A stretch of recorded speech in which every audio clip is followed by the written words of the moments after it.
Hello दोस्तों, कैसे हो सभी लोग। आज हम लोग पढ़ेंगे financial statement analysis. Financial statement analysis आपका बीएचयू एंट्रेंस एग्जाम के लिए एक बहुत ही इंपॉर्टेंट टॉपिक है। आइए हम लोग इसके बारे में थोड़ा सा डिस्कस कर लेते हैं कि financial statement analysis BHU entrance exam में 15 क्वेश्चन पूछे जाते हैं, ठीक है। और हर एक क्वेश्चन आपका 3 मार्क्स का, तो टोटल 45 मार्क्स का आपका वेटेज है, ठीक है। टोटल 45 मार्क्स इस टॉपिक से पूछे जाएंगे। फाइनेंशियल स्टेटमेंट एनालिसिस किसके लिए? ये बीकॉम के बच्चों के लिए, बीकॉम के बच्चों के लिए, ठीक है ना। और यही जो एमकॉम के बच्चे हैं, एमकॉम के बच्चों के लिए इससे 5 से 6 क्वेश्चन, ठीक है, इससे 5 से 6 क्वेश्चन पुटअप किए जाते हैं। यह बीकॉम के लिए 15 क्वेश्चन का है, बट एमकॉम के लिए 5 से 6 क्वेश्चन के लिए वेटेज होते हैं। मतलब अब एमकॉम के लिए 20 मार्क्स का लगभग और बीकॉम के लिए 45 मार्क्स का यह टॉपिक है, ठीक है, जो कि एक बहुत ही इंपॉर्टेंट टॉपिक है। और जब हम लोग अकाउंटिंग स्टार्ट करते हैं, वाउचिंग से हम उसको आइडेंटिफाई करते हैं, फिर रिकॉर्ड करते हैं, लेजर बनाते हैं, उसके बाद समराइजिंग करते हैं, ट्रायल बैलेंस फाइनल अकाउंट बनाते हैं। उसके बाद जब हम एनालिसिस करते हैं कि मेरे बिजनेस का कितना प्रॉफिट है, कितना लॉस है ना, और प्रॉफिट का सेल्स से क्या रिलेशन है, मेरे बिजनेस में पर्टिकुलर टाइम में कितना कैश आया, कितना कैश गया, उसका जो स्टेटमेंट बनाते हैं, cash flow statement, fund flow, सब कुछ इसमें हम लोग डिस्कस करेंगे। कहने मतलब क्या है कि जो मेरा फाइनल रिजल्ट आया है उसका चेक करना, उसका एनालिसिस करना कि आगे हमको फ्यूचर में बिजनेस जब हम करेंगे तो वो हमारे लिए क्या की रोल प्ले करने वाले हैं। तो आइए देखते हैं इसके अंदर हम लोग क्या क्या पढ़ेंगे। सबसे पहले तो प्रोफार्मा पढ़ेंगे फाइनेंशियल स्टेटमेंट का, उसके बाद फाइनेंशियल स्टेटमेंट एनालिसिस क्या है, उसको टूल्स एंड टेक्निक्स को हम लोग डिस्कस करेंगे। तो financial statement and financial statement of company, ठीक है, फाइनेंशियल स्टेटमेंट ऑफ कंपनी, इसमें हम लोग क्या डिस्कस करेंगे। Financial statement provide information about the profitability and financial position of A business. Financial statement क्या प्रोवाइड करता है हमको? किसी भी बिजनेस का, किसी भी कंपनी का प्रॉफिटेबिलिटी, क्या प्रॉफिट है, क्या लॉस है, और उसका फाइनेंशियल पोजीशन हमको प्रोवाइड करता है, ठीक है। फाइनेंशियल स्टेटमेंट हमको क्या प्रोवाइड करता है? किसी भी बिजनेस का प्रॉफिट एंड लॉस कैलकुलेट करके हमको बताता है, ठीक है ना। चलिए आगे हम लोग देखेंगे इसमें। एज पर section 2 subsection 40 of the companies act 2013, इसके अकॉर्डिंग बता रहा है कि फाइनेंशियल स्टेटमेंट एनालिसिस में हमको क्या, फाइनेंशियल स्टेटमेंट में क्या बनाना पड़ेगा आपका? Balance sheet. बैलेंस शीट में हम लोग क्या लिखते हैं? As eight. बैलेंस शीट में क्या लिखते हैं? As at. इस चीज को आप ध्यान रखोगे। और स्टेटमेंट प्रॉफिट एंड लॉस में हम क्या लिखते हैं? For the year ended. देखो बैलेंस शीट में हम क्या लिखते हैं? एज एट लिखते हैं, और स्टेटमेंट प्रॉफिट एंड लॉस में फॉर द ईयर एंडेड लिखते हैं। और एक्सप्लेनेटरी नोट्स, जो बहुत सारे नोट्स होते हैं, उसको हम लोग दिखाते हैं, ठीक है। तो आपको ध्यान रखना है, एज पर सेक्शन 2 सबसेक्शन 40 के according financial statement relation to a company include, उसमें क्या क्या इंक्लूड करते हैं हम लोग? Balance sheet, statement of profit and loss for the financial year and explanatory note को हम क्लियर करते हैं। कंपनीज एक्ट 2013 के शेड्यूल थर्ड, किसमें? शेड्यूल थर्ड में। कंपनीज एक्ट 2013 के शेड्यूल थर्ड में आपका प्रोफार्मा किसका है? पार्ट 1 में प्रोफार्मा आपका बैलेंस शीट का है, और पार्ट 2 में किनका प्रोफार्मा है? आपका स्टेटमेंट प्रॉफिट एंड लॉस का है, ठीक है ना। शेड्यूल थर्ड में, शेड्यूल थर्ड के पार्ट 1 में, अब देखो जो कंपनीज एक्ट 1956 था उसके अकॉर्डिंग शेड्यूल 6 हुआ करता था, बट आप पढ़ोगे, क्योंकि पुराना बुक पढ़ोगे तो हो सकता है आपको वहाँ पे दिख जाए, तो कहोगे सर 6 दिया, आप थर्ड बताएंगे। तो कंपनीज एक्ट हमेशा चेंज होते रहते हैं, तो उसमें आपको अब शेड्यूल थर्ड के अकॉर्डिंग, शेड्यूल क्या है आपका? शेड्यूल थर्ड सेक्शन 129 क्या है आपका? सेक्शन 129 के शेड्यूल थर्ड, शेड्यूल थर्ड है। और आपका पार्ट 1 में प्रोफार्मा किसका है? बैलेंस शीट का। पार्ट 2 में किनका प्रोफार्मा है? Statement of profit and loss का, ठीक है। तो आइए हम लोग सबसे पहले किसको देखते हैं? बैलेंस शीट के प्रोफार्मा को देखते हैं। तो प्रोफार्मा बैलेंस शीट में क्या है? इसमें हम क्या लिखते हैं? एज एट लिखते हैं। क्या लिखते हैं? एज एट को हम लोग यहाँ पे लिखते हैं, ठीक है ना।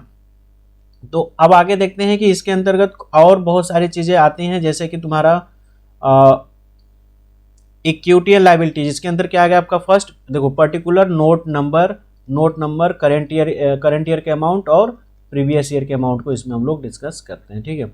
तो फर्स्ट है आपका equity and liabilities. Equity and liabilities जैसे देखो, ये आपका मेन हेडिंग हो गया, एक मेन हेडिंग हो गया आपका, 2 हो गया आपका शेयर के एप्लीकेशन मनी पेंडिंग अलॉटमेंट, और उसके बाद थर्ड हेडिंग हो जाएगा आपका, फर्स्ट आपका मेन हेडिंग है शेयर होल्डर फंड, सेकेंड हो जाएगा share application money pending allotment, third हो जाएगा आपका नॉन करेंट लाइबिलिटीज, फोर्थ हो जाएगा आपका करेंट लाइबिलिटीज। ठीक, ये आपके मेन हेडिंग है। क्या है आपके, ये मेन हेडिंग है, ठीक है ना, आपके क्या है, मेन हेडिंग है। फिर एसेट्स में आपका फर्स्ट मेन हेडिंग क्या हो जाएगा, फर्स्ट मेन हेडिंग हो जाएगा करेंट एसेट्स, और सेकंड मेन हेडिंग हो जाएगा फर्स्ट हो जाएगा नॉन करेंट एसेट्स, और सेकंड मेन हेडिंग हो जाएगा आपका करेंट एसेट्स। ठीक है, तो आपको बस 4 पॉइंट ध्यान रखना है। लाइबिलिटीज में 4, share holder fund, share application money pending allotment, non current liabilities और करेंट लाइबिलिटीज। ठीक है, ये मेन हेडिंग है। फिर आपके जो शेयर कैपिटल ये सब है, सब हेडिंग है। तो पहले आपका क्या है, share holder fund. Share holder fund में हम क्या लिखते हैं, जो शेयर से रिलेटेड आइटम हो, जैसे equity share capital, preference share capital, इसको इसमें लिखते हैं। ठीक है, इक्विटी शेयर कैपिटल और प्रेफरेंस शेयर कैपिटल मतलब जो मैंने एप्लीकेशन, जो मेरे पास एप्लीकेशन आए थे और मैंने उसको शेयर भी इशू कर दिया, शेयर का सर्टिफिकेट दे दिया, उनके पैसे को हम लोग शेयर कैपिटल में लिखते हैं। रिजर्व एंड सरप्लस में हम लोग क्या लिखते हैं, जैसे प्रॉफिट एंड लॉस हो गया, जनरल रिजर्व हो गया, कैपिटल रिजर्व हो गया, सिक्योरिटी प्रीमियम हो गया, इन सबको हम रिजर्व एंड सरप्लस के हेडिंग में लिखते हैं। नेक्स्ट आपका है money received against share warrant. Money received against share warrant का मतलब होता है कि हमने उनसे पैसा तो ले लिया एप्लीकेशन का, और उनको हम बोले कि अभी देखो तुमको शेयर नहीं दे रहे हैं, बट फ्यूचर में आपको श्योर एंड सर्टेन है कि आपको हम शेयर देंगे, बट उसके बदले हम एक कच्ची रसीद आपको दे देते हैं, जिसको हम क्या बोलते हैं, शेयर वारंट के नाम से हम लोग उसको जानते हैं। ठीक है, नेक्स्ट है आपका share application money pending allotment. Next क्या आपका, share application money pending allotment. इसका मतलब क्या होता है, share application money pending allotment का, इसका मतलब ये होता है कि आपका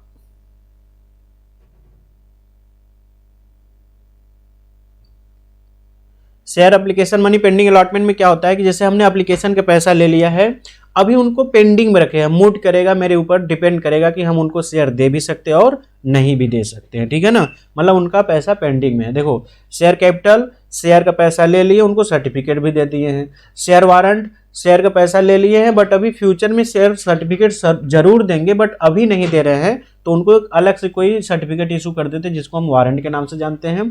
एप्लीकेशन मनी पेंडिंग अलॉटमेंट मतलब उनका एप्लीकेशन बस आया है, अभी पेंडिंग में है कि हम उनको शेयर दे भी सकते हैं और नहीं भी दे सकते हैं। ठीक है, फिर आपका है non current liabilities. Non current liabilities ऐसे लाइबिलिटीज जिनका पेमेंट हमको 12 महीने के बाद करना होता है ना, जिनका पेमेंट 12 महीने के बाद, मतलब एक बार लेते हैं उनसे पेमेंट लेते हैं, तो हम कई साल के बाद, मतलब 1 साल के बाद, एटलीस्ट कम से कम तो 1 साल के बाद ही पेमेंट करेंगे, तो उनको बोलते हैं हम लोग नॉन करेंट लाइबिलिटीज। ठीक है, अब इसमें आ जाएगा जैसे long term borrowing. Long term borrowing में आपका आ जाएगा डिवेंचर आ जाएगा। ठीक है ना, फिर deferred tax liabilities. Deferred tax liabilities का मतलब क्या होता है कि ऐसे लाइबिलिटीज जो, जैसे सपोज करो कि अकाउंटिंग टैक्स, अकाउंटिंग के अकॉर्डिंग हमने जो टैक्स पेड किया 10 लाख था, बट आपका इनकम टैक्स के हिसाब से 12 लाख आ गया, तो 2 लाख आपकी लाइबिलिटीज और है, भी बर्डन है कि आपको 2 लाख देना, मतलब जितना आपका टैक्स आपके खाते में आ रहा है, आपने उससे कम ही टैक्स पेड किया है, तो अभी आपको फिर से वो टैक्स का पैसा आपको देना पड़ेगा, तो उसको हम लोग बोलते हैं डेफर्ड टैक्स लाइबिलिटीज के नाम से हम उसको जानते हैं। किस नाम से जानते हैं, डेफर्ड टैक्स लाइबिलिटीज के नाम से हम उसको जानते हैं। ठीक है ना, अदर लॉन्ग टर्म बोरोइंग, इसके अलावा अगर कोई लाइबिलिटीज होती है जो लॉन्ग टर्म होती है, उसको अदर लॉन्ग टर्म लाइबिलिटीज के नाम से जानते हैं। फिर करेंट लाइबिलिटीज क्या होते हैं, ऐसे लाइबिलिटी जिनका पेमेंट हम लोग विद इन 12 मंथ के अंदर करते हैं, जिनका पेमेंट हम विद इन 12 मंथ के अंदर करते हैं, उनको हम करेंट लाइबिलिटीज के नाम से जानते हैं। ऐसे लाइबिलिटी जिनका पेमेंट विद इन 12 मंथ के अंदर किया जाएगा या फिर ऑपरेटिंग साइकिल के अंदर किया जाएगा, उसको हम लोग करेंट लाइबिलिटीज के नाम से जानते हैं। उसको किस नाम से जानते हैं, करेंट लाइबिलिटीज के नाम से हम लोग जानते हैं। ठीक है ना, चलो वेरी गुड। फिर नेक्स्ट आपका शॉर्ट टर्म बोरोइंग, ऐसे लोन जो लेते हैं जिनका पेमेंट हमको 12 महीने के अंदर करना हो। ट्रेड पेबल, ट्रेड पेबल में आपके कौन कौन आते हैं, बिल्स पेबल और क्रेडिटर। ट्रेड पेबल में कौन कौन आते हैं आपके, बिल्स पेबल और क्रेडिटर आते हैं। फिर इन सब के अलावा कोई लाइबिलिटीज होती है तो इसको हम अदर करेंट लाइबिलिटीज के नाम से। शॉर्ट टर्म प्रोविजन क्या होता है, ऐसे प्रोविजन जो 1 साल के लिए बना जाते हैं, उसको हम शॉर्ट टर्म प्रोविजन के नाम से जानते हैं। ठीक है, नेक्स्ट आपके क्या है, करेंट एसेट्स। एसेट्स में आपका क्या है, non current assets. Non current assets में आपका फिक्स एसेट। फिक्स एसेट्स ऐसे एसेट्स होते हैं जिसमें आपका टेंजिबल और इंटेंजिबल दोनों आते हैं। ठीक, टेंजिबल एसेट्स जिसका फिजिकल एग्जिस्टेंस होता है ना, जैसे मशीनरी, बिल्डिंग, फर्नीचर एक्सेट्रा, वो क्या होते हैं आपके टेंजिबल एसेट्स होते हैं। इनटेंजिबल एसेट्स ऐसे एसेट्स होते हैं जो दिखाई तो नहीं देते आपको, बट वो एग्जिस्ट होते हैं, उसका वैल्यू होता है। जैसे आपका हो गया गुडविल, जैसे आपका हो गया पेटेंट, है ना, जैसे आपका हो गया कॉपीराइट, है कि नहीं, जैसे आपका हो गया सॉफ्टवेयर, ये सब आपके, जैसे आपका हो गया ट्रेडमार्क। ठीक है ना, ये सब क्या होते हैं आपके इंटेंजिबल एसेट्स होते हैं। Capital work in progress, capital work in progress जैसे मान लीजिए कोई हमारी बिल्डिंग बन रही है, कोई वर्क चल रहा है, अभी आधा हुआ आधा बाकी है, तो उसको बोलेंगे कैपिटल वर्क इन प्रोग्रेस। ठीक, इंटेंजिबल एसेट्स अंडर डेवलपमेंट, जैसे हम कोई सॉफ्टवेयर डेवलप कर रहे हैं, अभी डेवलप नहीं हुआ है, तो मेरा क्या है, इंटेंजिबल एसेट्स है, लेकिन अभी वह डेवलप नहीं है। ठीक, नेक्स्ट है आपका नॉन करेंट इन्वेस्टमेंट, ऐसा इन्वेस्टमेंट देखो हम अपना पैसा कहीं और एक्स्ट्रा अर्निंग के पर्पज से लगाते हैं, उसको इन्वेस्टमेंट बोलते हैं, और वह हमें जब एक बार लेंगे उसका बेनिफिट हमको, मतलब कि उसको हम 2-3 साल बाद इन कैश कराएंगे, तो नॉन करेंट इन्वेस्टमेंट होते हैं, मतलब जो 12 महीने से ज़्यादा समय के लिए होते हैं। डेफर्ड टैक्स एसेट्स क्या होते हैं कि जैसे हमने हमारे हिस्से में टैक्स आ रहा था 10 लाख रुपए, मैंने पेड कर रखा है ऑलरेडी 11 लाख रुपए, तो 1 लाख रुपए हमको वापस रिटर्न मिलेगा, जिसको हम लोग डेफर्ड टैक्स, मतलब अकाउंटिंग के अकॉर्डिंग हमने टैक्स ज़्यादा पेड कर दिया है, इनकम टैक्स के अकॉर्डिंग उसका कम ही आ रहा था। नेक्स्ट है आपका long term loan and advance. अब ध्यान रखना, जो लोन हम लेते हैं लाइबिलिटीज, बट जो लोन हम किसी को देते हैं उसको मेरे लिए एसेट्स होगा, है कि नहीं। जैसे मान लीजिए आपका बिजनेस हो गया, आप किसी से लोन ले रहे हो तो आपके लिए हो जाएगा लाइबिलिटीज, आप किसी दूसरे को लोन दे रहे हो तो आपके लिए हो जाएगा एसेट्स। ठीक है, बिकॉज फ्यूचर में आपको पैसा मिलेगा। फिर करेंट एसेट्स, जिनका पेमेंट, ऐसे एसेट्स जो 12 मंथ के अंदर कैश में कन्वर्ट हो जाते हैं, उसको करेंट एसेट्स के नाम से जानते हैं। जैसे आपका करंट इन्वेस्टमेंट हो गया, इन्वेंट्री स्टॉक हो गया ना, ट्रेड रिसीवेबल, ट्रेड रिसीवेबल में आपके कौन कौन आते हैं, बिल्स रिसीवेबल और डेटर्स आते हैं। कौन कौन आते हैं आपके, बिल्स रिसीवेबल एंड डेटर्स आते हैं। Cash and cash equivalent, cash आ जाएगा, जिसमें कैश एंड कैश इक्विवेलेंट में क्या क्या चीजें आएंगी आपकी, कैश हो जाएगा आपका, बैंक हो जाएगा, और मार्केटेबल सिक्योरिटी जो विदिन 3 महीने के अंदर, जो विदिन 3 मंथ के अंदर कैश में कन्वर्ट हो जाए ना, मतलब कैश एंड कैश इक्विवेलेंट में क्या क्या आता है, कैश आता है, बैंक आता है, फिर वह मार्केटेबल सिक्योरिटी जो 3 महीने के अंदर, कितना, 3 महीने के अंदर कैश में कन्वर्ट हो जाए, वो कैश इक्विवेलेंट के अंतर्गत आते हैं। Short term loan and advances, हम किसी को पैसा देते हैं 1 साल के अंदर ले लेते हैं, तो short term loan and advances हो जाएगा। अदर करेंट एसेट्स, ठीक है, इन सब के अलावा कोई एसेट्स होते हैं जैसे लूज टूल्स वगैरह, वो अदर करेंट एसेट्स में चले जाएंगे। तो ये आपका प्रोफार्मा रहा, बस आपको ध्यान रखना है हेडिंग और सब हेडिंग। ठीक है, अभी हम प्रैक्टिस करवाना है तो आपको क्लियर हो जाएगा। ठीक, चलिए नेक्स्ट है आपका statement of profit and loss. Statement profit and loss में आपका फर्स्ट क्या है, revenue from operation. Revenue from operation को हम पहले किस नाम से जानते थे, पहले हम लोग सेल्स के नाम से जानते थे। ठीक है, रेवेन्यू फ्रॉम ऑपरेशन को पहले हम किस नाम से जानते थे, सेल्स के नाम से जानते थे। अब इनका नया नाम क्या हो गया है, रेवेन्यू फ्रॉम ऑपरेशन। फिर अदर इनकम होगा, इन दोनों को हम ऐड कर लेंगे, रेवेन्यू फ्रॉम ऑपरेशन और अदर इनकम को ऐड कर लेंगे तो बोलेंगे टोटल रेवेन्यू। ठीक, फिर उसके बाद उसमें से एक्सपेंसेज माइनस कर देंगे। एक्सपेंसेज क्या क्या होंगे आपके एक्सपेंडिचर में, कॉस्ट ऑफ मटेरियल कंज्यूम, है ना, कॉस्ट ऑफ मटेरियल कंज्यूम हो जाएगा, परचेज हो जाएगा, चेंज इन इन्वेंट्री मतलब ओपनिंग माइनस क्लोजिंग। ठीक है, ओपनिंग माइनस क्लोजिंग कर देंगे। फिर उसके बाद एम्प्लॉय बेनिफिट कॉस्ट में क्या क्या आता है आपका, वेजेज हो गया, एम्प्लॉय बेनिफिट में क्या हो जाएगा, वेजेज हो गया आपका, सैलरी हो गया ना, एम्प्लॉय बेनिफिट कॉस्ट हो जाएगा। फाइनेंस कॉस्ट में जैसे आपका इंटरेस्ट पेड हो गया, इंटरेस्ट पेड हो गया आपका, ठीक है, डिविडेंड पेड हो गया, ये आपके फाइनेंस कॉस्ट होते हैं। ठीक, इंटरेस्ट पेड, डिविडेंड पेड आपके क्या होते हैं, फाइनेंस कॉस्ट के नाम से जाने जाते हैं। ठीक, depreciation and amortisation, fix assets के वैल्यू में जो हम प्रोविजन क्रिएट करते हैं उसके वैल्यू में जो कमी आती है उसको हम क्या बोलते हैं, डिप्रिसिएशन। बट जो इंटेंजिबल एसेट्स होते हैं उनको हम राइट अप करते हैं तो उसको हम बोलते हैं एमोर्टाइजेशन। ठीक है ना, तो फिक्स एसेट्स के वैल्यू में कमी आएगा तो उसको बोलेंगे डिप्रिसिएशन, इंटेंजिबल के वैल्यू को एमोर्टाइज करते हैं। ठीक है, नेक्स्ट है आपका अदर एक्सपेंसेस। अदर एक्सपेंसेस जैसे डिस्काउंट पेड किए, है ना, डिस्काउंट दिए, रेंट पेड किए, कमीशन पेड किए, ये सब अदर एक्सपेंसेस हो जाएगा। और ये आपको मिलेगा discount received, commission received, rent received, वो चला जाएगा आपका अदर इनकम में। ठीक है, चलो नेक्स्ट है आपका, फिर जब आपका खर्चा हो जाएगा, जैसे देखो आपका क्या हो गया, ये इनकम हो गया, ये आपका टोटल इनकम हो गया, और इधर आपका टोटल खर्चा हो गया। तो मान लेते हैं ये ए हो गया और टोटल खर्चे को हम मान लेते हैं बी। तो हम क्या करेंगे, फिर टोटल इनकम माइनस टोटल खर्चा करेंगे, मतलब ए माइनस बी करेंगे तो आ जाएगा पीबीटी। क्या आएगा आपका, पीबीटी, प्रॉफिट बिफोर टैक्स आएगा। फिर उसमें से आप टैक्स को माइनस कर दोगे तो क्या आएगा आपका, प्रॉफिट आफ्टर टैक्स। क्या आ जाएगा, प्रॉफिट आफ्टर टैक्स आ जाएगा। ठीक है, फिर यह profit after tax number of equity share से डिवाइड कर देंगे तो क्या आ जाएगा आपका ईपीएस, अर्निंग पर शेयर। क्या आ जाएगा आपका, ईपीएस आ जाएगा। ईपीएस मतलब क्या होता है, अर्निंग पर शेयर। एक शेयर पे हमको कितनी अर्निंग होती है उसको हम ईपीएस के नाम से जानते हैं। ठीक, एक शेयर पे जितनी अर्निंग होती है उसको हम लोग ईपीएस के नाम से जानते हैं। अब आपको एग्जाम में कैसे क्वेश्चन पूछे जाएंगे उसकी हम लोग देखिए, मेन है आपका मेन हेडिंग एंड सब हेडिंग, आपको बस पहचान करना है कौन मेन हेडिंग है कौन सब हेडिंग है। जैसे आपके आइटम्स में है डिवेंचर्स, क्या है आपके डिवेंचर्स, डिवेंचर का मेजर हेडिंग क्या है नॉन करेंट लायबिलिटी, सब हेडिंग क्या है लॉन्ग टर्म बोरोइंग।